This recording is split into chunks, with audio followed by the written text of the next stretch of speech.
ನಮಸ್ಕಾರ, ನಾನು ರವಿರಾಜ್ ನಾಯಕ್. ಇವತ್ತು ನಾನು ಇನ್ವೆಸ್ಟ್ಮೆಂಟ್, ಮುಖ್ಯವಾಗಿ ಫೈನಾನ್ಷಿಯಲ್ ಇನ್ವೆಸ್ಟ್ಮೆಂಟ್ಸ್ ಬಗ್ಗೆ ಮಾತಾಡ್ತಾ ಇದ್ದೇನೆ. ಇನ್ವೆಸ್ಟ್ಮೆಂಟ್ಸ್ ಅನ್ನೋದು ಇವತ್ತಿನ ದಿವಸದಲ್ಲಿ ಬಹಳ ಕುತೂಹಲ ಕೆರಳಿಸುವ ವಿಷಯ. ಪ್ರತಿಯೊಬ್ಬರು ಕೂಡ ಇದರ ಬಗ್ಗೆ ಯೋಚಿಸ್ತಾರೆ, ಎಲ್ಲ ಒಂದು ಕಡೆ ಹೂಡಲಿಕ್ಕೆ ಪ್ರಯತ್ನ ಮಾಡ್ತಾರೆ. ಇನ್ವೆಸ್ಟ್ಮೆಂಟ್ ಅಂದರೆ ಏನು ಅನ್ನೋದು ಮುಖ್ಯ. ನಾವೆಲ್ಲರೂ ದುಡಿತೇವೆ, ಸಂಪಾದನೆ ಮಾಡ್ತೇವೆ, ಅದರಲ್ಲಿ ಸ್ವಲ್ಪ ಖರ್ಚು ಮಾಡ್ತೇವೆ, ಉಳಿದದನ್ನು ಮುಂದಿನ ದಿನಗಳಿಗೆ ಕೂಡಿಡಲಿಕ್ಕೆ ಪ್ರಯತ್ನ ಮಾಡ್ತೇವೆ. ಹೀಗೆ ಕೂಡಿಡಬೇಕಾದ್ರೆ ಅದನ್ನು ಎಲ್ಲಿ ಇಡಬೇಕು ಅನ್ನೋದು ಯಾವಾಗಲೂ ಒಂದು ದೊಡ್ಡ ಪ್ರಶ್ನೆ. ನಾವು ಮನೆಯಲ್ಲೇ ಇಡ್ಬೋದು, ನಮ್ಮ ಅಜ್ಜಿ ಮಾಡೋ ಹಾಗೆ ಸಾಸಿವೆ ಡಬ್ಬಿಯಲ್ಲೋ ಅಕ್ಕಿ ಡಬ್ಬಿಯಲ್ಲೋ ಇಡ್ಬೋದು. ಆದರೆ ಅದರಲ್ಲಿ ಏನೂ ಪ್ರತಿಫಲ ಬರೋದಿಲ್ಲ. ಅದು ಬಿಟ್ಟು ಬೇರೆ ಕಡೆ ಇಡಬೇಕಂತಾದರೆ ಅದಕ್ಕೆ ನಾವು ಸ್ವಲ್ಪ ಯೋಚನೆ ಮಾಡಬೇಕಾಗ್ತದೆ. ಅದರಲ್ಲಿ ಎಷ್ಟು ರಿಟರ್ನ್ಸ್ ಬರ್ತದೆ, ಎಷ್ಟು ಬಡ್ಡಿ ಬರ್ತದೆ, ಮತ್ತು ಆ ಹಣಕ್ಕೆ ಎಷ್ಟು ಭದ್ರತೆ ಇದೆ ಅನ್ನೋದನ್ನೆಲ್ಲ ನಾವು ಯೋಚಿಸ್ತೇವೆ. ಯಾಕೆ ನಾವು ಹೂಡಿಕೆ ಮಾಡಬೇಕು ಅಂತ ಹೇಳಿದರೆ, ದಿನ ಕಳೆದ ಹಾಗೆ ಹಣದ ಮೌಲ್ಯ ಕಡಿಮೆ ಆಗ್ತದೆ. ಇದಕ್ಕೆ ಹಣದುಬ್ಬರ ಅಂತ ಹೇಳ್ತಾರೆ. ಉದಾಹರಣೆಗೆ, ನಿಮ್ಮ ಬಳಿ 100 ರೂಪಾಯಿ ಇದ್ದರೆ ಈಗ ನೀವು 2 kg ಸಕ್ಕರೆ ತಗೋತೀರ. ಅದೇ ಬರೋ ವರ್ಷ 5% ಬೆಲೆ ಜಾಸ್ತಿ ಆದರೆ 2 kg ಸಕ್ಕರೆಗೆ ನೀವು 105 ರೂಪಾಯಿ ಕೊಡಬೇಕು. ಇಲ್ಲದೇ ಇದ್ದರೆ 100 ಗ್ರಾಮ್ ಕಡಿಮೆ ಸಕ್ಕರೆಯಲ್ಲಿ ಜೀವನ ಮಾಡಬೇಕು. ಮುಖ್ಯವಾಗಿ ಇನ್ವೆಸ್ಟ್ಮೆಂಟ್ಸ್ ಮಾಡುವಾಗ 2 ವಿಧಾನಗಳಿವೆ. ಒಂದು ಫಿಸಿಕಲ್ ಅಸೆಟ್ಸ್, ಭೌತಿಕ ಸಂಪತ್ತು, ರಿಯಲ್ ಎಸ್ಟೇಟ್, ಚಿನ್ನ, ಅಪೂರ್ವ ಕಲಾಕೃತಿಗಳು, ಇದೆಲ್ಲ ಫಿಸಿಕಲ್ ಅಸೆಟ್ಸ್ನಲ್ಲಿ ಬರ್ತವೆ. ಆದರೆ ಫಿಸಿಕಲ್ ಅಸೆಟ್ಸ್ನಲ್ಲಿ ಯಾವಾಗಲೂ ಲಿಕ್ವಿಡಿಟಿ ಕಡಿಮೆ ಇರ್ತದೆ. ನಮಗೆ ಬೇಕಾದಾಗ ಅದನ್ನು ಮಾರಿ ನಗದು ಮಾಡಲಿಕ್ಕೆ ಸ್ವಲ್ಪ ಕಷ್ಟ. ಹಾಗೆ ಕೆಲವೊಂದು ಫಿಸಿಕಲ್ ಅಸೆಟ್ಸನ್ನು, ಗೋಲ್ಡ್ ಅಥವಾ ಈ ಆರ್ಟಿಫ್ಯಾಕ್ಟ್ಸನ್ನು ಸಂರಕ್ಷಿಸುವುದು ಕೂಡ ಒಂದು ದೊಡ್ಡ ಚಿಂತೆಯ ವಿಷಯವಾಗ್ತದೆ. ಇನ್ನು ಹಣಕಾಸಿನ ಹೂಡಿಕೆಗಳಿಗೆ ಬಂದರೆ ಒಂದು ದೊಡ್ಡ ಸ್ಪೆಕ್ಟ್ರಮ್ ಇದೆ. ಫಿಕ್ಸ್ಡ್ ಡೆಪಾಸಿಟ್ಸ್ ಎಲ್ರಿಗೂ ಗೊತ್ತಿದೆ. ಅದೇ ರೀತಿ ಪೋಸ್ಟ್ ಆಫೀಸ್ ಡೆಪಾಸಿಟ್ಸ್, ಬಾಂಡ್ಸ್, ಇನ್ನು ಶೇರ್ ಮಾರ್ಕೆಟ್ಸ್, ಇವೆಲ್ಲವೂ ಪೇಪರ್ ಅಸೆಟ್ಸ್ಗಳು. ಇವುಗಳಲ್ಲಿ ನಿಮಗೆ ಬೇಕಾದಾಗ ಅದನ್ನು ಎನ್ಕ್ಯಾಶ್ ಮಾಡುವ ಅವಕಾಶ ಜಾಸ್ತಿ ಇರ್ತದೆ.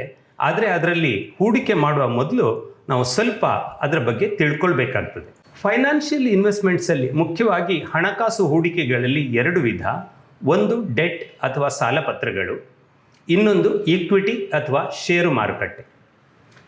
ಡೆಟ್ ಇನ್ಸ್ಟ್ರೂಮೆಂಟ್ಸಲ್ಲಿ ನಮಗೆ ಸಾಮಾನ್ಯವಾಗಿ ನೆನಪಿಗೆ ಬರೋದೇನೆಂದರೆ fixed deposits, bonds, debentures, cash. ಇವುಗಳಲ್ಲಿ ವೊಲಟಾಲಿಟಿ ಅಂದರೆ ಏರಿಳಿತ ತುಂಬ ಕಡಿಮೆ ಇರ್ತದೆ. ಕೆಲವು ಸಲ ನಿಮಗೆ ಇನ್ವೆಸ್ಟ್ ಮಾಡುವಾಗಲೇ ಇದರಲ್ಲಿ ಎಷ್ಟು ಪ್ರತಿಫಲ ಬರ್ತದೆ ಅನ್ನೋದು ಕೂಡ ಗೊತ್ತಿರ್ತದೆ.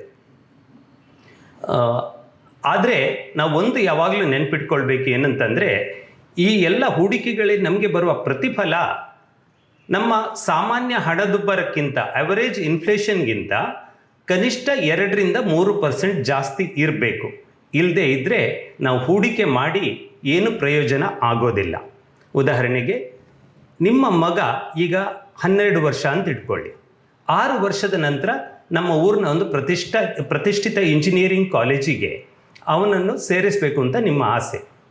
ಆ ಕಾಲೇಜಿನಲ್ಲಿ ಈಗ 4 ವರ್ಷಕ್ಕೆ 18 ಲಕ್ಷ ಫೀಸ್ ಇದೆ ಅಂತ ಇಟ್ಕೊಳ್ಳಿ.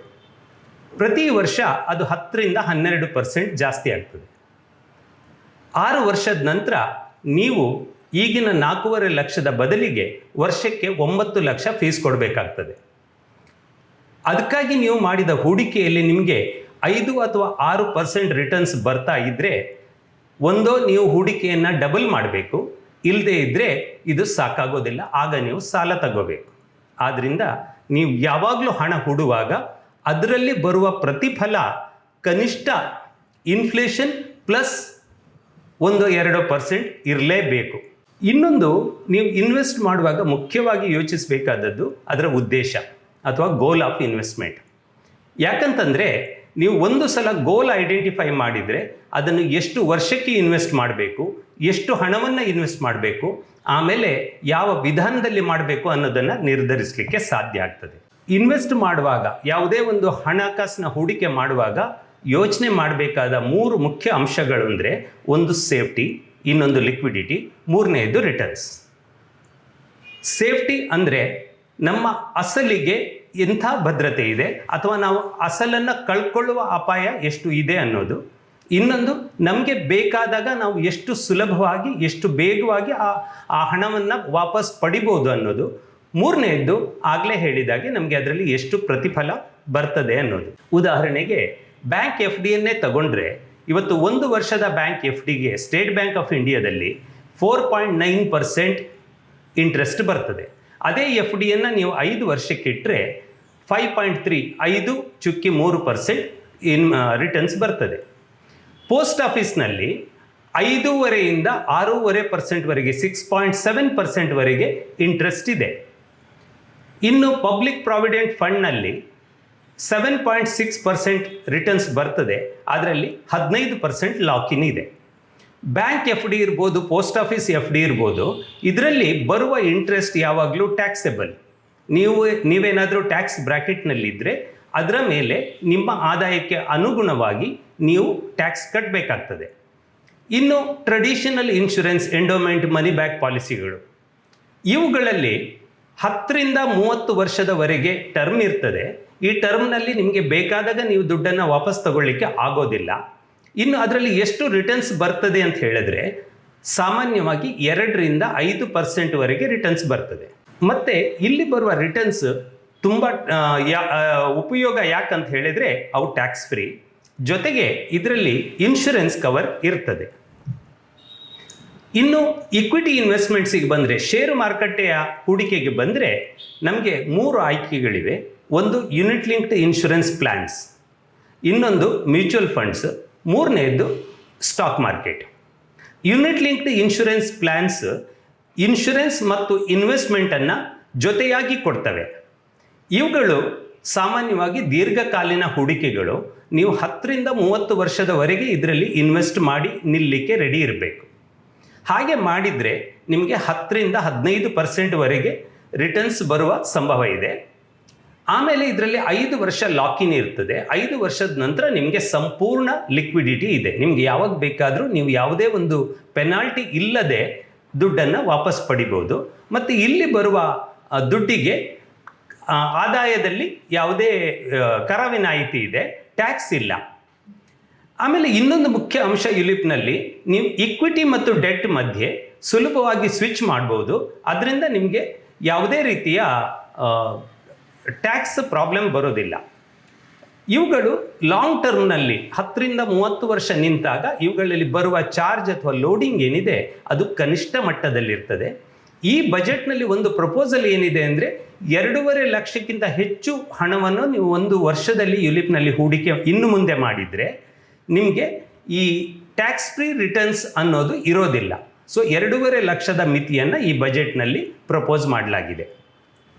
ಇನ್ನು ಮ್ಯೂಚುವಲ್ ಫಂಡ್ಸಿಗೆ ಬಂದರೆ ತುಂಬ ವಿಧದ ಮ್ಯೂಚುವಲ್ ಫಂಡ್ಗಳಿವೆ. ಲಿಕ್ವಿಡ್ ಫಂಡ್ಗಳು, ಡೆಟ್ ಫಂಡ್ಗಳು, ಬ್ಯಾಲೆನ್ಸ್ಡ್, ಹಾಗೆ ಇಕ್ವಿಟಿ ಫಂಡ್ಗಳು. ಇನ್ನು ಇಕ್ವಿಟಿ ಮ್ಯೂಚುವಲ್ ಫಂಡ್ಗಳ ಒಳಗೆ large cap, mid cap, small cap, value funds, ಹೀಗೆ ನಾನಾ ವಿಧಗಳಿವೆ. ಸಾಮಾನ್ಯವಾಗಿ ಮ್ಯೂಚುವಲ್ ಫಂಡಲ್ಲಿ ಯಾವುದೇ ಲಾಕಿನ್ ಇರೋದಿಲ್ಲ ಎಕ್ಸೆಪ್ಟ್ ಟ್ಯಾಕ್ಸ್ ಸೇವಿಂಗ್ ಫಂಡ್ಸ್ ಬಿಟ್ಟು. ಮ್ಯೂಚುವಲ್ ಫಂಡಲ್ಲಿ ಏನು ಮಾಡ್ತಾರೆ ಅಂದರೆ, ನಿಮ್ಮಂತಹ ತುಂಬ ಜನರಿಂದ ಸಣ್ಣ ಸಣ್ಣ ಅಮೌಂಟನ್ನು ಒಟ್ಟು ಮಾಡಿ ಒಂದು ಲಾರ್ಜ್ ಅಮೌಂಟ್ ಕಲೆಕ್ಟ್ ಮಾಡಿಕೊಂಡು ಒಬ್ಬ ಫಂಡ್ ಮ್ಯಾನೇಜರ್ನ ಇಟ್ಕೊಂಡು ಅದನ್ನು ಇನ್ವೆಸ್ಟ್ ಮಾಡ್ತಾರೆ. ಬಂದ ಪ್ರತಿಫಲವನ್ನು ನಮಗೆಲ್ಲರಿಗೂ ಹಂಚಿಕೊಡ್ತಾರೆ. ಅದನ್ನು ನಾವು NAV ಮೂಲಕ ನೋಡಬಹುದು. ಇಲ್ಲಿ ಅಡ್ವಾಂಟೇಜ್ ಏನಂದರೆ ಸ್ಪೆಷಲೈಸ್ಡ್ ಆ್ಯಂಡ್ ಪ್ರೊಫೆಷನಲ್ ಮ್ಯಾನೇಜ್ಮೆಂಟ್.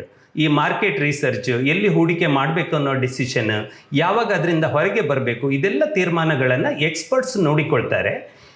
ಆಮೇಲೆ ಮ್ಯೂಚುವಲ್ ಫಂಡ್ನ ರಿಟರ್ನ್ಸ್ ಲಿಕ್ವಿಡ್ ಫಂಡ್ಸಲ್ಲಿ 4.5%ನಿಂದ ಹಿಡಿದು ಲಾಂಗ್ ಟರ್ಮ್ ಇಕ್ವಿಟಿ ರಿಟರ್ನ್ಸ್ 12-15%ವರೆಗೂ ಹೋಗ್ಬೋದು.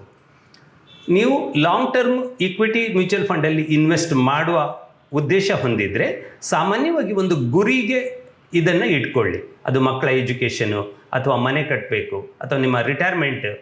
ಯುಲಿಪ್ ಮತ್ತು ಮ್ಯೂಚುವಲ್ ಫಂಡ್ ಎರಡರಲ್ಲಿ ಕೂಡ ಲಾಂಗ್ ಟರ್ಮ್ ಹೂಡಿಕೆ ಮಾಡೋದು ನಿಮಗೆ ಯಾವಾಗಲೂ ಒಳ್ಳೆಯದು. ಇನ್ನು ಇವತ್ತು ಎಲ್ರಿಗೂ ಬಹಳ ಆಸಕ್ತಿ ಕೆರಳಿಸುವ ವಿಷಯ ಷೇರು ಮಾರುಕಟ್ಟೆ. ಈಗಂತೂ equity market all time high ಲೆವೆಲಲ್ಲಿ ಹೋಗಿದೆ. ಹಾಗಾಗಿ ಎಲ್ಲರೂ ಕೂಡ ಶೇರ್ ಮಾರ್ಕೆಟಲ್ಲಿ ಇನ್ವೆಸ್ಟ್ ಮಾಡಲಿಕ್ಕೆ ನಾ ಮುಂದು ತಾ ಮುಂದು ಅಂತ ಬರ್ತಾ ಇದ್ದಾರೆ. ಆದರೆ ಈಕ್ವಿಟಿ ಮಾರ್ಕೆಟ್ ಇನ್ವೆಸ್ಟ್ ಮಾಡಬೇಕು ಅಂತಾದರೆ ನಾವು ಸ್ವಲ್ಪ ಯೋಚನೆ ಮಾಡಬೇಕು, ಸ್ವಲ್ಪ ಸಿದ್ಧತೆಯನ್ನು ಕೂಡ ಮಾಡಿಕೊಳ್ಬೇಕು.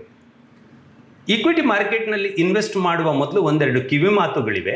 ಒಂದು, ನಿಮ್ಮ ಹತ್ರ personal loan, credit card loan, ಇಂಥ ಯಾವುದಾದ್ರೂ ಹೆಚ್ಚು ಬಡ್ಡಿಯ ಸಾಲಗಳಿದ್ದರೆ ದಯವಿಟ್ಟು ಮೊದಲು ಅದನ್ನು ತೀರಿಸ್ಕೊಳ್ಳಿ. ಈಕ್ವಿಟಿ ಮಾರ್ಕೆಟ್ನ ಏರಿಳಿತಗಳ ಮಧ್ಯೆ ಕೂಡ ನೀವು ಕಷ್ಟಪಟ್ಟು ಏನು ದುಡಿತೀರಿ ಅದನ್ನು ಈ ಲೋನಿಗೆ ಕಟ್ಟೋದಾದರೆ ನೀವು ಈಕ್ವಿಟಿ ಮಾರ್ಕೆಟಿಗೆ ಬರೋದಕ್ಕೆ ಯಾವುದೇ ಉದ್ದೇಶ ಇರೋದಿಲ್ಲ. ಇನ್ನೊಂದು, ಯಾವತ್ತೂ ನಿಮ್ಮಲ್ಲಿರೋ ಎಲ್ಲ ದುಡ್ಡನ್ನು ಶೇರ್ ಮಾರ್ಕೆಟಿಗೆ ಹಾಕಬೇಡಿ. ಸ್ವಲ್ಪ ಒಂದು 10-15% ನೀವು ಕ್ಯಾಶ್ನಲ್ಲಿ ನಿಮ್ಮ SB ಅಕೌಂಟ್ನಲ್ಲಿ ಇರ್ಬೋದು, ಅಥವಾ ಒಂದು ಶಾರ್ಟ್ ಟರ್ಮ್ FDಯಲ್ಲಿ ಅಥವಾ ಲಿಕ್ವಿಡ್ ಫಂಡ್ನಲ್ಲಿ ಇಟ್ಕೊಳ್ಳಿ. ಇದು ನಮಗೆ ಎಮರ್ಜೆನ್ಸಿಗೆ ಬೇಕಾಗ್ತದೆ. ಮೂರನೇದ್ದು, ನೀವು ಶೇರ್ ಮಾರ್ಕೆಟ್ನಲ್ಲಿ ಎಷ್ಟು ಇನ್ವೆಸ್ಟ್ ಮಾಡಬೇಕು ಅಂತ ಹೇಳಿದರೆ, ಒಂದು ವೇಳೆ ಆ ದುಡ್ಡನ್ನು ನೀವು ಒಂದು ಕೆಲವು ವರ್ಷಗಳ ಕಾಲ ತೆಗಿಲಿಕ್ಕೆ ಆಗದಿದ್ರೂ ಕೂಡ ನಿಮ್ಮ ಜೀವನದ ಮೇಲೆ ಪರಿಣಾಮ ಆಗಬಾರ್ದು. ಅಂದರೆ invest only surplus after planning for your essential requirements. ಇನ್ನೊಂದು, ಯಾವತ್ತೂ ಕೂಡ ಸಾಲ ಮಾಡಿ ಶೇರ್ ಮಾರುಕಟ್ಟೆಯಲ್ಲಿ ಇನ್ವೆಸ್ಟ್ ಮಾಡಬೇಡಿ.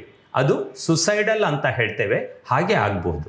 ಇನ್ನು ಶೇರ್ ಮಾರುಕಟ್ಟೆಯಲ್ಲಿ ಹೇಗೆ ಹೂಡಿಕೆ ಮಾಡಬೇಕು? ಈ ಎಲ್ಲ ಹೂಡಿಕೆಗಳ ಮೊದಲ ಹಂತ ಏನು ಅಂದರೆ, ನೀವು ಯಾಕೆ ಇನ್ವೆಸ್ಟ್ ಮಾಡ್ತೀರಿ ಅಂತ ಸ್ಪಷ್ಟವಾಗಿ ಒಂದು ಉದ್ದೇಶವನ್ನು ಇಟ್ಕೊಳ್ಳೋದು. ಅದು ಕ್ಯಾಪಿಟಲ್ ಅಪ್ರಿಷಿಯೇಷನ್ ಇರ್ಬೋದು, ನಿಮ್ಮ ಬಂಡವಾಳ ವೃದ್ಧಿ ಆಗಬೇಕು.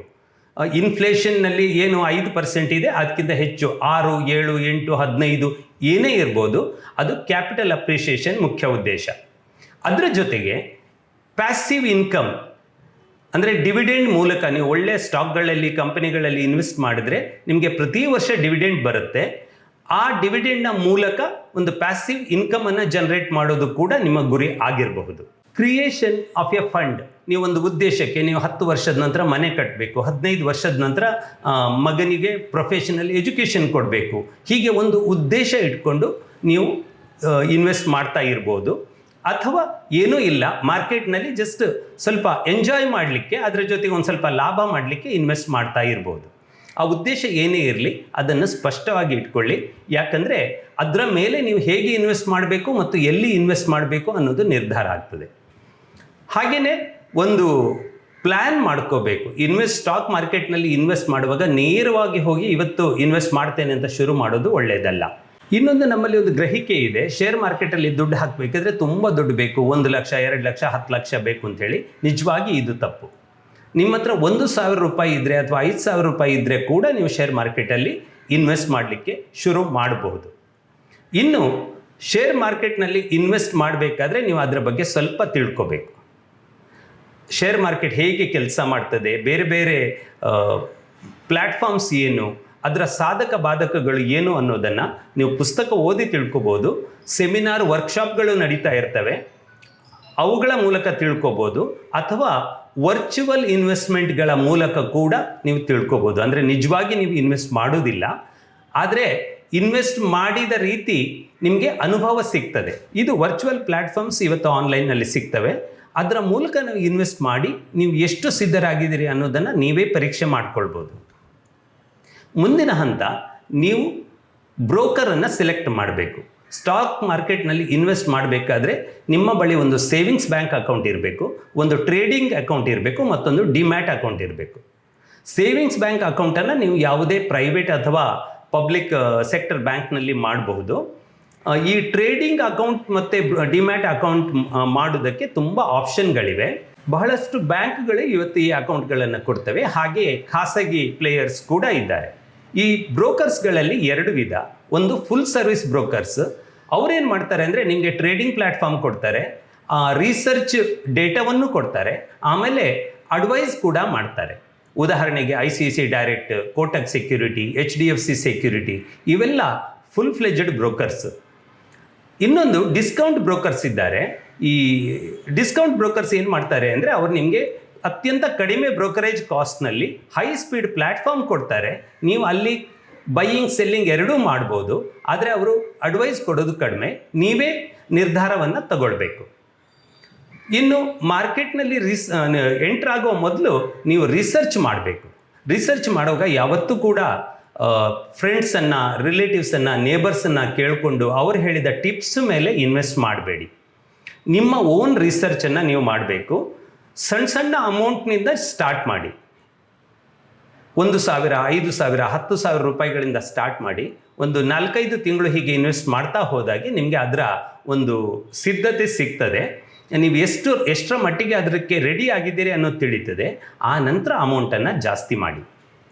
ಇನ್ನು ಇನ್ವೆಸ್ಟ್ ಮಾಡುವಾಗ ನಿಮಗೆ ಯಾವ ಕಂಪನಿಗಳು ಗೊತ್ತಿವೆ, ಯಾವ ಸೆಕ್ಟರ್ಗಳು ಗೊತ್ತಿವೆ, ಅವುಗಳಲ್ಲಿ ಇನ್ವೆಸ್ಟ್ ಮಾಡಲಿಕ್ಕೆ ಆರಂಭಿಸಿ. ಮುಖ್ಯವಾಗಿ ನಮಗೆ ಕೆಲವೆಲ್ಲ ಕಂಪನಿಗಳು, ದೊಡ್ಡ ದೊಡ್ಡ ಕಂಪನಿಗಳು, ಬ್ಲೂ ಚಿಪ್ ಕಂಪನಿಗಳು ಅಂತ ಹೇಳ್ತವೆ, ಅವುಗಳ ಮೂಲಕ ಆರಂಭ ಮಾಡಿ. ಯಾಕಂದರೆ ಅನ್ನೋನ್ ಸ್ಮಾಲ್ ಕ್ಯಾಪ್ ಕಂಪನೀಸ್ಗಳಲ್ಲಿ ನೀವು ಹೂಡಿಕೆ ಮಾಡುವಾಗ ನಿಮಗೆ ಕಂಪನಿ ಬಗ್ಗೆ ಗೊತ್ತಿರೋದಿಲ್ಲ, ಆ ಮ್ಯಾನೇಜ್ಮೆಂಟ್ ಬಗ್ಗೆ ಗೊತ್ತಿರೋದಿಲ್ಲ. ಆದ್ದರಿಂದ ನೀವು ಹಣವನ್ನು ಕಳ್ಕೊಳ್ಳುವ ಅಪಾಯ ಸ್ವಲ್ಪ ಜಾಸ್ತಿ ಇರ್ತದೆ. ಇನ್ನು create your blue print and track. ನೀವೊಂದು ಎಕ್ಸೆಲ್ ಶೀಟನ್ನು ಅಥವಾ ಒಂದು ಪೇಪರ್ನಲ್ಲಿ ನೀವು ಏನು ಮಾಡ್ತೀರಿ ಆ ಸಿದ್ಧತೆಯನ್ನು ಬರೆದಿಡಬೇಕು. ನೀವು ಯಾವೆಲ್ಲ ಶೇರ್ಗಳನ್ನು ಟ್ರ್ಯಾಕ್ ಮಾಡ್ತಾ ಇದ್ದೀರಿ, ಯಾವ ಶೇರ್ಗಳಲ್ಲಿ ನಿಮಗೆ ಇನ್ವೆಸ್ಟ್ ಮಾಡಲಿಕ್ಕೆ ಆಸಕ್ತಿ ಇದೆ ಅವುಗಳನ್ನು ಬರಿಬೇಕು. ನೀವು ಇನ್ವೆಸ್ಟ್ ಮಾಡಿದ ಶೇರ್ಗಳನ್ನು ಖಂಡಿತ ಬರೆದಿಡಬೇಕು. ಅದೇ ರೀತಿ ನೀವು ಸೇಲ್ ಮಾಡಿದ ಶೇರ್ಗಳನ್ನು ಕೂಡ ಬರೆದಿಡಬೇಕು. ಇದು ನಮಗೆ ನಿಯಮಿತವಾಗಿ ರಿವ್ಯೂ ಮಾಡಲಿಕ್ಕೆ ಸಹಾಯ ಮಾಡ್ತದೆ. ಇನ್ನು ಮುಖ್ಯವಾಗಿ ಶೇರ್ ಮಾರುಕಟ್ಟೆಯಲ್ಲಿ ಒಮ್ಮೆ ಎಂಟರ್ ಆದಮೇಲೆ ಯಾವಾಗ ನಾವು ಹೊರಗೆ ಬರಬೇಕು ಅನ್ನೋದು.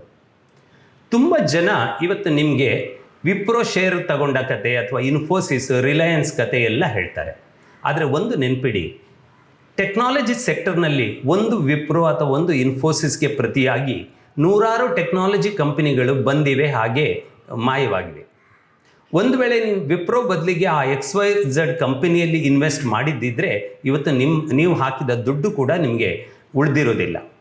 ಗ್ರೀಡ್ ಮತ್ತು ಫಿಯರ್ ಇದು ಶೇರ್ ಮಾರುಕಟ್ಟೆಯಲ್ಲಿ ಹೂಡಿಕೆ ಮಾಡುವವರ ಎರಡು ಶತ್ರುಗಳು. ಮಾರುಕಟ್ಟೆ ಮೇಲೆ ಹೋಗ್ತಾ ಇರುವಾಗ, ಇವತ್ತಿನ ಹಾಗೆ ಶೇರ್ ಮಾರ್ಕೆಟ್ ಮೇಲೆ ಹೋಗ್ತಾ ಇರುವಾಗ ನಮಗೆ ಇನ್ನಷ್ಟು ಹೋಗ್ತದೆ ಅನ್ನುವ ಒಂದು ಭ್ರಮೆ ಬರ್ತದೆ. ಆದ್ದರಿಂದ ನಾವೇನು ಮಾಡ್ತೇವೆ ಅಂದರೆ, ನಾವು ಈಗಾಗಲೇ 100%, 200% ಪ್ರಾಫಿಟ್ ಮಾಡಿದರೂ ಕೂಡ ಅದನ್ನು ಸೇಲ್ ಮಾಡೋದಿಲ್ಲ. ಮತ್ತೊಂದು ದಿವಸ ಮಾರ್ಕೆಟ್ ಬೀಳಲಿಕ್ಕೆ ಶುರು ಆದಾಗ ನಾವು ಹಾಕಿದ ದುಡ್ಡಿಕ್ಕಿಂತ ಕೆಳಗೆ ಹೋಗ್ಬೋದು. ಇನ್ನೊಂದು ಕಡೆ ಮಾರ್ಕೆಟ್ ಬೀಳಲಿಕ್ಕೆ ಸ್ಟಾರ್ಟ್ ಆದಾಗ ನಮಗೆ ಹೆದರಿಕೆ ಆಗ್ತದೆ. ಆಗ ಕೈಗೆ ಸಿಕ್ಕಿದ ಬೆಲೆಗೆ ನಾವು ಮಾರಿ ಹೊರಗೆ ಬರ್ತೇವೆ. ಹೊರಗೆ ಬಂದಮೇಲೆ ನಮ್ಗೆ ಗೊತ್ತಾಗ್ತದೆ ಕೆಲವು ದಿನಗಳಲ್ಲಿ, ವಾರಗಳಲ್ಲಿ ಅಥವಾ 1-2 ತಿಂಗಳಲ್ಲಿ ಮತ್ತೆ ಮಾರ್ಕೆಟ್ ಮೇಲೆ ಹೋಗಿದೆ. ಆದರೆ ನಾವು ಇಲ್ಲಿ ಮಾರಿ ಲಾಸ್ ಮಾಡಿಕೊಂಡಾಗಿದೆ. ಇದಕ್ಕೆ ಏನು ಮಾಡಬೇಕು ಅಂತಂದರೆ, ನಾವು ಯಾವಾಗ ಎಂಟರ್ ಆಗಬೇಕು, ಯಾವಾಗ ಅಲ್ಲಿಂದ ಹೊರಗೆ ಬರಬೇಕು ಅನ್ನುವ ಒಂದು ಪೂರ್ವ ಸಿದ್ಧತೆ ನಮಗೆ ಸ್ಪಷ್ಟವಾಗಿರಬೇಕು. ನಾವು ಶೇರ್ ಮಾರ್ಕೆಟಿಂದ 2 ರೀಸನ್ಗೆ ಎಕ್ಸಿಟ್ ಮಾಡ್ತೇವೆ. ಒಂದು ಬುಕ್ ಪ್ರಾಫಿಟ್, ಲಾಭವನ್ನು ನಗದೀಕರಿಸಿಕೊಳ್ಳೋದು. ಇನ್ನೊಂದು ಕಟ್ ಲಾಸಸ್, ನಷ್ಟವನ್ನು ಮಿತಿಗೊಳಿಸೋದು. ಈಗ ಹೇಗೆ ಶೇರ್ ಮಾರ್ಕೆಟಲ್ಲಿ ಪ್ರಾಫಿಟ್ ಬುಕ್ ಮಾಡೋದು ಅಂತ ಹೇಳಿದ್ರೆ, ಮುಖ್ಯವಾಗಿ 4 ಕಾರಣಗಳಲ್ಲಿ ನಾವು ಪ್ರಾಫಿಟ್ ಬುಕ್ ಮಾಡ್ತೇವೆ. ಒಂದು, ನಮಗೆ ದುಡ್ಡು ಬೇಕಾದಾಗ, ಅರ್ಜೆಂಟಾಗಿ ನಮಗೆ ದುಡ್ಡು ಬೇಕು, ನಮ್ಮ ಹತ್ರ ಒಳ್ಳೆ ಸ್ಟಾಕ್ ಇದೆ, ಲಾಭ ಆಗಿದೆ, ನೀವು ಬೇರೆ ಕಡೆ ಸಾಲ ಮಾಡೋ ಬದಲಿಗೆ ಈ ಸ್ಟಾಕನ್ನು ಮಾರಬಹುದು. ಇನ್ನೊಂದು, ನಾವು ಯಾವ ಸ್ಟಾಕನ್ನು ಇಟ್ಕೊಂಡಿದ್ದೇವೆ ಆ ಕಂಪನಿಯಲ್ಲಿ ಏನಾದರೂ ಮಹತ್ವದ ಅಥವಾ ಅನಪೇಕ್ಷಿತ ಬದಲಾವಣೆಗಳಾಗ್ತವೆ, ಆಗ ನಾವು ಆ ಕಂಪನಿಯಿಂದ ಹೊರಗೆ ಬರಬೇಕಾಗ್ತದೆ. ಮೂರನೆಯದು, ಇದಕ್ಕಿಂತ ಬೆಟರ್ ಇನ್ವೆಸ್ಟ್ಮೆಂಟ್ ಆಪರ್ಚುನಿಟಿ ನಮ್ಗೆ ಕಾಣ್ತಾ ಇದೆ, ಆಗ ಕೈಯಲ್ಲಿರೋ ಸ್ಟಾಕನ್ನು ಮಾರಿ ಇನ್ನೊಂದರಲ್ಲಿ ನಾವು ಹೂಡಿಕೆ ಮಾಡ್ಬೋದು. 4ನೇದು ಹಾಗೂ ಮುಖ್ಯವಾದ್ದು, ನಮ್ಮ ಗೋಲ್ ನಾವು ರೀಚ್ ಆಗಿದ್ದೀವಿ. ನನ್ನ ಮಗನ ಎಜುಕೇಷನ್ಗೆ ದುಡ್ಡು ಬೇಕಿತ್ತು, ಈಗ ಅವನು ಕಾಲೇಜಿಗೆ ಸೇರಿ ಆಯಿತು, ನಾನು ಫೀಸ್ ಕಟ್ಟಿ ಆಯಿತು, ಸರಿ ನಾನೀಗ ಎಕ್ಸಿಟ್ ಮಾಡ್ತೇನೆ. ಇದು ಇನ್ನೊಂದು. ಇನ್ನು ಲಾಸಸ್ಸನ್ನು ಮಿತಿಗೊಳಿಸಲಿಕ್ಕೆ ಹೇಗೆ ಮಾಡೋದಂದರೆ, ನಾವೊಂದು ಶೇರ್ ತಗೊಂಡಿದ್ದೇವೆ, ಅದು ಬೀಳ್ತಾ ಇದೆ, ನನಗೆ ಒಂದು ಮಿತಿಯನ್ನು ನಾನು ಹಾಕ್ಕೊಂಡಿದ್ದೀನಿ. ಈಗ 100 ರೂಪಾಯಿ ಶೇರು 75 ರೂಪಾಯಿ ಬಂದರೆ ನಾನು ಮಾರಿಬಿಡ್ತೀನಿ ಅಂತ. ಆಗ ನಾವು ಅದನ್ನು ನಿರ್ದಾಕ್ಷಿಣ್ಯವಾಗಿ ಮಾರಬೇಕು. ಮಾರಿ ಬಹುಶಃ ಇನ್ನೂ ಕೆಳಗೆ ಬಿದ್ದರೆ, ಆ ಸ್ಟಾಕ್ ಒಳ್ಳೆಯದು ಅಂತ ನಿಮಗೆ ಕನ್ವಿನ್ಸ್ ಆಗಿದ್ದರೆ, ಇನ್ನೊಂದು ಸಲ 50 ರೂಪಾಯಲ್ಲೋ 55 ರೂಪಾಯಿನಲ್ಲೋ ಇನ್ನೊಮ್ಮೆ ನೀವು ಪರ್ಚೇಸ್ ಮಾಡ್ಬೋದು. ಇನ್ನು ಪೋರ್ಟ್ಫೋಲಿಯೋ ಡೈವರ್ಸಿಫಿಕೇಷನ್. ಯಾವತ್ತೂ ಕೂಡ ಎಲ್ಲ ಹೂಡಿಕೆಯನ್ನು ಒಂದೇ ಶೇರ್ನಲ್ಲಿ ಅಥವಾ ಒಂದೇ ಸೆಕ್ಟರ್ನಲ್ಲಿ ಮಾಡಬಾರ್ದು. ಯಾಕಂದರೆ ಎಲ್ಲ ಬಿಸ್ನೆಸ್ಗಳು ಸೈಕ್ಲಿಕಲ್, ಕೆಲವೊಮ್ಮೆ ಮೇಲೆ ಹೋಗ್ತವೆ, ಕೆಲವೊಮ್ಮೆ ಕೆಳಗೆ ಬರ್ತವೆ. ಆದ್ದರಿಂದ ನೀವು ಬೇರೆ ಬೇರೆ ಕಂಪನಿಗಳಲ್ಲಿ ಹೂಡಿಕೆ ಮಾಡೋದ್ರಿಂದ ನಿಮ್ಮ ಅಪಾಯದ ಸಂಭವನೀಯತೆಯನ್ನು ಕಡಿಮೆ ಮಾಡಲಿಕ್ಕೆ ಆಗ್ತದೆ. Never invest on free tips and advice. ಇವತ್ತು ಟಿ ವಿಯಲ್ಲಿ, ವಾಟ್ಸಪ್ನಲ್ಲಿ, ಫೇಸ್ಬುಕ್ನಲ್ಲಿ ಎಲ್ಲ ಕಡೆ ನಮಗೆ ಮಾರ್ಕೆಟ್ ಟಿಪ್ಸ್ ಬರ್ತವೆ, ಫೋನ್ ಕಾಲ್ಸ್ ಬರ್ತವೆ. ಆದರೆ ಈ ಟಿಪ್ಸನ್ನು ನಂಬಿಕೊಂಡು ಇನ್ವೆಸ್ಟ್ ಮಾಡೋದು ಶೇರ್ ಮಾರ್ಕೆಟ್ನಲ್ಲಿ ಹಣವನ್ನು ಕಳ್ಕೊಳ್ಳೋದಕ್ಕೆ ಒಂದು ಖಚಿತವಾದ ದಾರಿ ಅಂತ ಹೇಳ್ಬೋದು. ನೀವು ಯಾವತ್ತೂ ಮಾರ್ಕೆಟ್ನಲ್ಲಿ ಹೋಗುವಾಗ ನಿಮ್ಮ ಸಿದ್ಧತೆಯನ್ನು ಮಾಡಿಕೊಳ್ಳಿ. ಫೈನಾನ್ಷಿಯಲ್ ಸ್ಟೇಟ್ಮೆಂಟ್ಸನ್ನು, balance sheet, profit and loss account ಇವುಗಳನ್ನೆಲ್ಲ ಓದಲಿಕ್ಕೆ ಕಲಿಯಿರಿ. ಆಮೇಲೆ ಆದಷ್ಟು ಮಟ್ಟಿಗೆ ಯಾವ ಕಂಪನಿ ಕಡಿಮೆ ಸಾಲವನ್ನು ಹೊಂದಿದೆ, ಯಾವ ಕಂಪನಿಯಲ್ಲಿ ಮ್ಯಾನೇಜ್ಮೆಂಟ್ ಪಾರದರ್ಶಕವಾಗಿದೆ ಮತ್ತು ರಿಟರ್ನ್ ಆನ್ ಈಕ್ವಿಟಿ ಚೆನ್ನಾಗಿದೆ ಅಂಥ ಸ್ಟಾಕ್ಸನ್ನು ನೋಡಿ ಅಲ್ಲಿ ಇನ್ವೆಸ್ಟ್ ಮಾಡಬೇಡಿ. ಯಾವತ್ತು ಎಲ್ಲರೂ ಮಾಡ್ತಾರೆ ಅನ್ನೋದಕ್ಕೆ ನೀವು ಶೇರ್ ಮಾರ್ಕೆಟಲ್ಲಿ ಇನ್ವೆಸ್ಟ್ ಮಾಡಲಿಕ್ಕೆ ಖಂಡಿತ ಹೋಗಬೇಡಿ. ಇನ್ಫ್ಯಾಕ್ಟ್ ಇಂಗ್ಲೀಷ್ನಲ್ಲೊಂದು ಮಾತಿದೆ, whenever your grandmother start talking about stock markets you should exit ಅಂತ ಹೇಳಿ. ಸೊ ಎಲ್ಲರೂ ಮಾರ್ಕೆಟ್ ಬಗ್ಗೆ ಮಾತಾಡುವಾಗ ನಾವು ಅದರಿಂದ ಸ್ವಲ್ಪ ದೂರ ಹೋಗೋದು ನಮ್ಮ ಆರೋಗ್ಯಕ್ಕೆ ಒಳ್ಳೆಯದು. ಇನ್ನು how to invest in equity markets, ನಾನು ಆಗಲೇ ಹೇಳಿದೆ, what you understand and track, invest only in those stocks. ನಿಮಗೆ ಯಾವ ಸೆಗ್ಮೆಂಟ್ ಅರ್ಥ ಆಗ್ತದೆ ಅದರಲ್ಲಿ ಮಾತ್ರ ಇನ್ವೆಸ್ಟ್ ಮಾಡಿ. ನಿಮಗೆ ಬ್ಯಾಂಕಿಂಗ್ ಗೊತ್ತಿದೆಯಾ, ಬ್ಯಾಂಕಿಂಗ್ ಸ್ಟಾಕ್ಸ್, ಫೈನಾನ್ಷಿಯಲ್ ಸ್ಟಾಕ್ಸಿಗೆ ಹೋಗಿ. ನಿಮಗೆ ಮೆಟಲ್ಸ್ ಬಗ್ಗೆ ಗೊತ್ತಿದೆ, ಕನ್ಸ್ಟ್ರಕ್ಷನ್ ಬಗ್ಗೆ ಗೊತ್ತಿದೆ, ಅದಕ್ಕೆ ಹೋಗಿ. ವಿನಃ ಎಲ್ಲರೂ ಮಾಡ್ತಾರೆ ಅಂಥೇಳಿ ನಾವು ಮಾಡಿದರೆ ನಮ್ಗೆ ಸ್ವಲ್ಪ ಕಷ್ಟ ಆಗಬಹುದು. ಹಾಗೆಯೇ ನಮ್ಮ ನಿರೀಕ್ಷೆಗಳನ್ನು ನಾವು ಒಂದು ನಿರ್ದಿಷ್ಟ ಮಟ್ಟದಲ್ಲಿ ಇಡಬಹುದು. ಸ್ಟಾಕ್ ಮಾರ್ಕೆಟ್ನಲ್ಲಿ ನೂರಾರು ಜನ 50-60%, 100% ಪ್ರಾಫಿಟ್ ಮಾಡಿದ ಕತೆ ಕೇಳ್ತೇವೆ. ಆದರೆ ಲಕ್ಷಾಂತರ ಮಂದಿ ಹೂಡಿದ ಎಲ್ಲ ದುಡ್ಡನ್ನು ಕಳ್ಕೊಂಡ ಕತೆಗಳನ್ನು ನಾವು ಯಾರೂ ಮಾತಾಡೋದಿಲ್ಲ. ಆದರೆ ಅದು ವಾಸ್ತವ. ಮಾರ್ಕೆಟ್ನಲ್ಲಿ ಒಬ್ಬರು ದುಡ್ಡು ಮಾಡ್ತಾರೆ ಅಂದರೆ ಇನ್ನೊಬ್ಬರು ಕಳ್ಕೋತಾರೆ. ನಾವು ಎಲ್ಲಿ ಇರಬೇಕು ಅನ್ನೋದು ನಮ್ಮ ಆಯ್ಕೆ. Have A discipline. ನೀವು ಮಾರ್ಕೆಟ್ನಲ್ಲಿ ಒಮ್ಮೆ ಹೂಡಿಕೆ ಮಾಡಿದ ಮೇಲೆ ಸಣ್ಣ ಪುಟ್ಟ ಏರಿಳಿತಕ್ಕಾಗಿ ನೀವು ಅದರಿಂದ ಹೊರಗೆ ಬರಬೇಡಿ. ಉದಾಹರಣೆಗೆ ಜನವರಿಯಲ್ಲಿ ಮಾರ್ಕೆಟ್ ಒಳ್ಳೆ ಮಟ್ಟದಲ್ಲಿತ್ತು. ಕೋವಿಡ್ ಬಂದಾಗ ಮಾರ್ಚ್ ಕೊನೆಯ ವಾರದಲ್ಲಿ ಸುಮಾರು 41,000ದಿಂದ 25,000 ಮಟ್ಟಕ್ಕೆ ಬಂತು. ಬಹಳಷ್ಟು ಜನ ಆ ಹಂತದಲ್ಲಿ ಹೆದರಿಕೊಂಡು ಕೈಯಲ್ಲಿದ್ದ ಸ್ಟಾಕ್ಸನ್ನೆಲ್ಲ ಮಾರಿಬಿಟ್ಟಿದ್ದಾರೆ. ಅವರು ಈಗ ಮಾರ್ಕೆಟ್ 52,000 ರೇಂಜಲ್ಲಿದೆ. ಈಗ ಮಾರಿದವರ ಪರಿಸ್ಥಿತಿ ಏನಾಗ್ತದೆ ಯೋಚಿಸಿ.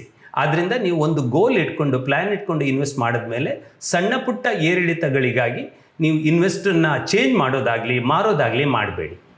ಇನ್ನು invest regularly and increase if possible. ಇಂಡಿಯಾದಂಥ ದೇಶಗಳಲ್ಲಿ ಇಕಾನಮಿ ಸತತವಾಗಿ ಮೇಲೆ ಹೋಗ್ತದೆ. ಮಧ್ಯದಲ್ಲಿ ಸಣ್ಣ ಪುಟ್ಟ ಕರೆಕ್ಷನ್ಸ್ ಇರ್ಬೋದು, ಆದರೆ GDP ಗ್ರೋತ್ ಇದೆ. ನೆಗೆಟಿವ್ ಗ್ರೋತ್ ಅಂತೂ ಖಂಡಿತ ಇಲ್ಲ.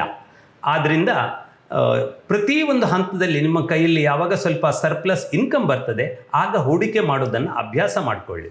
ಮುಖ್ಯವಾಗಿ ಮಾರ್ಕೆಟ್ ಇನ್ವೆಸ್ಟ್ಮೆಂಟ್ ಅನ್ನೋದು ಒಂದು ಸಲದ ಪ್ರಕ್ರಿಯೆ ಅಲ್ಲ, ಇದು ನಿರಂತರ ಪ್ರಕ್ರಿಯೆ. ಅದಕ್ಕಾಗಿ ನೀವು ನಿರಂತರವಾಗಿ ಕಲಿಬೇಕು. ನೀವು ನಿಮ್ಮ ಇನ್ವೆಸ್ಟ್ಮೆಂಟನ್ನು, ಮಾರ್ಕೆಟನ್ನು ಟ್ರ್ಯಾಕ್ ಮಾಡಬೇಕು.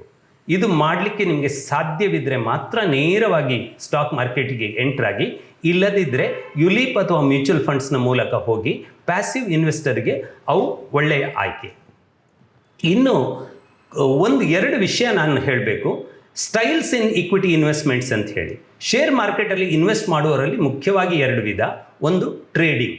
ನಮ್ಮಲ್ಲಿ ಬಹಳಷ್ಟು ಜನ ಬೆಳಿಗ್ಗೆ 8:30ಯಿಂದ ಸಂಜೆ 4 ಗಂಟೆವರೆಗೆ ಮಾರ್ಕೆಟನ್ನೇ ಟ್ರ್ಯಾಕ್ ಮಾಡ್ತಾ ಅದರಲ್ಲಿ ಇನ್ವೆಸ್ಟ್ ಮಾಡ್ತಾ ಕೂತ್ಕೊಳ್ತಾರೆ.